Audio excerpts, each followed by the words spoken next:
Hello, respected viewers. It's George from Ireland. Thank you for coming back to the channel. This video is saying Requiescat in Pace Manmohan Singh. So, the erstwhile Prime Minister of India died yesterday at the age of 92. A very distinguished gentleman he was. So, he was best known for starting India's turbocharged economic growth. He's having good economic growth in the 90s. I remember our geography teacher saying they had the preconditions for takeoff. It was really after millennium it sped up, sometimes double-digit economic growth. It was just phenomenal. 2008, the credit crunch, it did slow down, but it was still growing, and it's grown. I think I'm correct in saying every single year since he became prime minister, and he served for 10 years interrupted as prime minister, 2004 to 2014. In some ways, a challenging time for him to take over. So he's died at 92. He's not quite India's longest lived prime minister. That would have been Morarji Desai. He lived to almost 100. It was even more about impressive Morarji Desai dying at 90s. Of course, life expectancy was appreciably lower in the 90s than it is today. Now, what explains the longevity of Manmohan Singh? Being part of the Khalsa, he obviously eschewed alcohol. He ate a vegetarian diet, no smoking, all the rest of it. Fidelity, all the things which are conducive to a long and healthy life.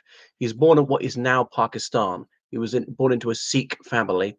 Some of my viewers might have not have heard of that religion, which started in the Punjab, India, and obviously the great majority of the world Sikhs are in India, but the Sikhs for some reason are more likely to emigrate than Hindus, uh, Indian Christians, Muslims, and so forth.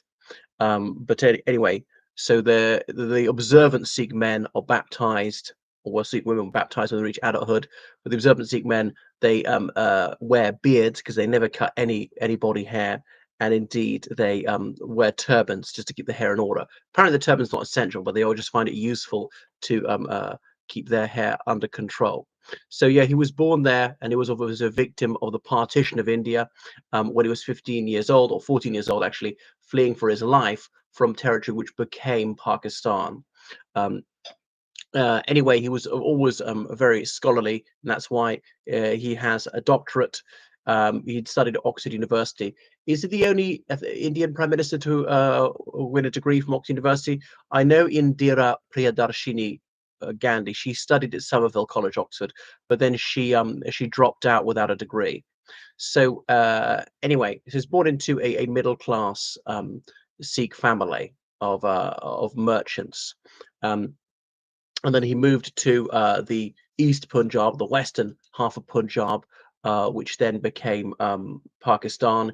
He studied at a Hindu college in Amritsar, remember the holy cities of the Sikhs, and getting a BA and an MA there. You've got to remember that in those days, literacy in India was very low, and independence only like 20%.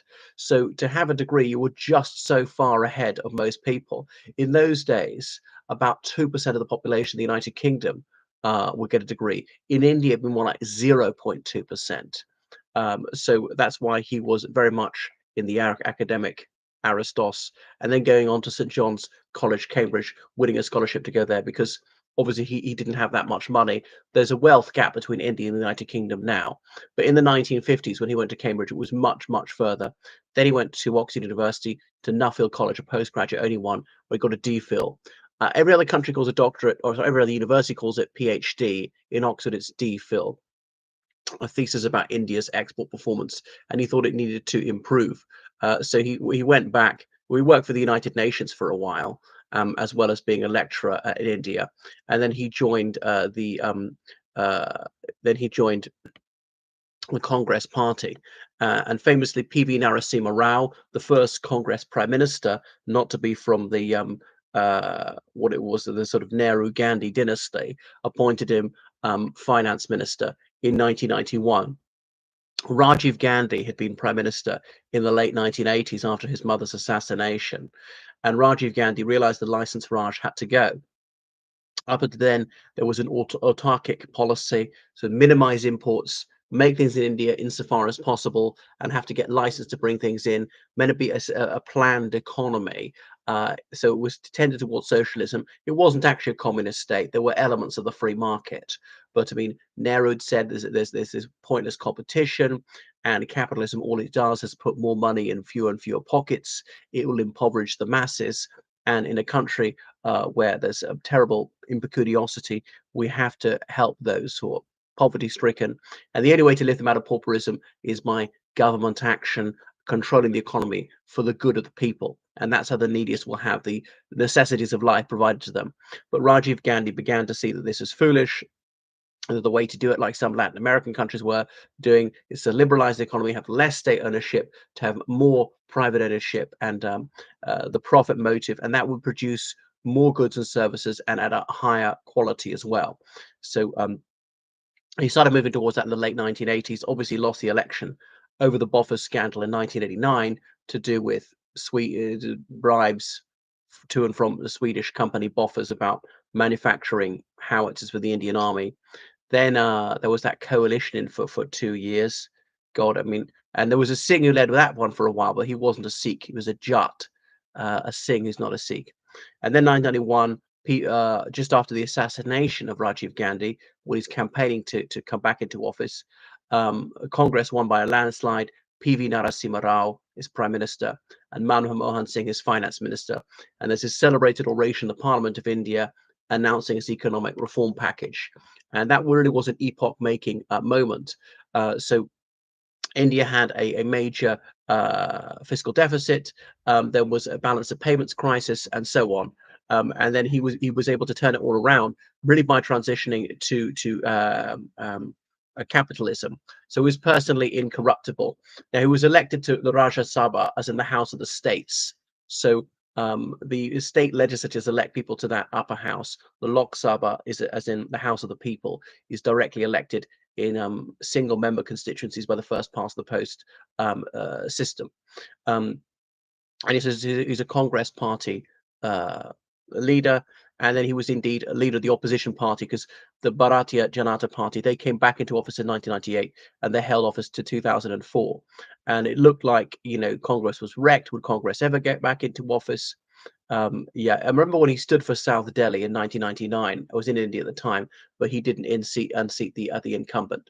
So then he came back. Now Congress couldn't rule on its own. They formed the National Democratic Alliance with a lot of left-leaning parties, um, and so that's why he's able to push further with his policies in 2004. And of course, the prime ministership was initially offered to Sonia Gandhi. She was leader of the party. Sonia Gandhi was the widow of Rajiv Gandhi. Sonia Gandhi, originally Italian, so born in Italy. She'd gone to Cambridge to do an English language course when she was 18. She was working as a waitress when she met Rajiv Gandhi. The two fell in love. He gave up his degree at Cambridge University, returned to India as a pilot for Air India. She married him. She moved to India, lived there for decades, gave birth to his daughter and son, and eventually she became an Indian citizen and really didn't want him to go to politics. It was his elder brother Sanjay. He was the great hope of the family. He was killed in an air crash in the late 1970s, and that's when Rajiv Gandhi, then all the hope transferred to him. But anyway, so reluctantly, she went into politics later on, and there was a lot of racism against her. I remember people chanting "foreign woman shame" or what, this foreigner is going to take over our country next. A Kargil intruder will do so, as in those Pakistanis who are invading Jammu and Kashmir. Anyhow, she was leader of the Congress Party, and India's not racist. She won. Just because she's white, she can still be prime minister. So in India, they say we believe in equality. Whether you're a born Indian or you're a naturalized Indian, everyone has the same rights, and that includes an immigrant like her, because you become an Indian citizen.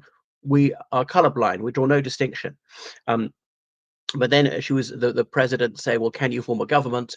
You lead the National Democratic Alliance. That's Congress plus allies. And she said, I always said I'd listen to my inner voice. I decided not to go for it. And there was uproar. But as she declined the premiership, it then fell to Manmohan Singh, maybe a better choice. I mean, she shouldn't become prime minister if she doesn't want to. She thinks he's not up to the mark. Other things is she's never mastered Hindi. She can speak some, and then she can't read the Devanagari script. She can only read it when it's written in the Latin letters for her.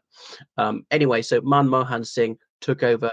He really improved healthcare. He had to boost national security. Now, the Mumbai terror attacks happened on his watch, when that Taj Mahal hotel was taken over in Mumbai. So people see that was a massive intelligence failure. bringing in the National Rural Employment Guarantee Act because the rural areas were really lagging behind economically. Now, managed to have cordial relations with the United States at the height of the war on terror, didn't support what was happening in Iraq, but there was an opportunity for India and Afghanistan when Pakistan's allies appeared to be on the back foot. So he was a notable figure on the world stage and attending the G20 all the time.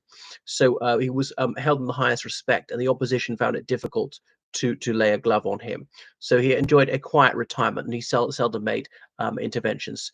But he had a number of heart problems even whilst he was in office. So he was married, he had three daughters, and way back in 1984, there were these anti-Sikh riots. Up to 3,000 Sikhs murdered as a backlash for the murder of Mrs. Gandhi. And I remember some BJP politicians saying, "Well, ask him to take off his turban. You see, he cut off all his hair back then to pretend he wasn't a Sikh." I've no idea if that's true. But it's great because there's a lot of anti-Sikh bigotry in the 1980s. By the 90s subsided, and 2004 is the ultimate proof it's gone. So far, India's only Sikh prime minister, though India has had a Sikh president, VP Singh, in the early 80s. Well, thank you for watching the channel. Make sure you subscribe on Patreon, donate on PayPal, georgecallahan79 at gmail.com. Goodbye.